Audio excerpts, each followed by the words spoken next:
Sebut Megawati ketum ilegal, PDIP tuding pihak Jokowi cawe-cawe. Bara JP itu bentuk ketakutan. Spanduk bertuliskan Megawati ketum ilegal ditemukan terpasang di dinding tol Bogor Outer Ring Road atau BORR Rabu 18 Desember 2024 lalu. Tak pelak petinggi PDIP menyinggung ada pihak pengusaha yang mulai cawe-cawe untuk merebut atau mengkudeta PDIP jelang Kongres 2025.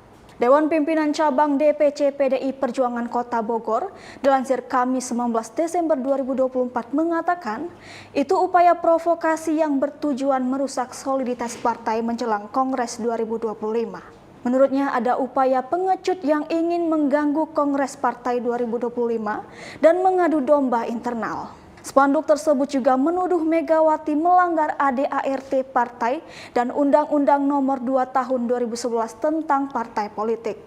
Ketua DPP PDIP Bidang Pemenangan Pemilu Eksekutif Dedi Sitorus meminta PDI siaga 1, sebab spanduk yang bertebaran menyerang PDIP sifatnya anomali. Ada upaya sistematis untuk menyerang PDI Perjuangan.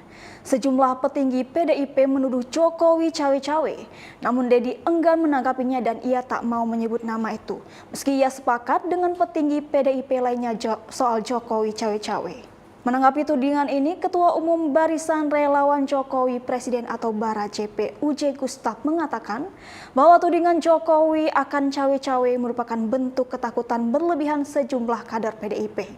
Download Tribun X sekarang. Menghadirkan lokal menjadi Indonesia.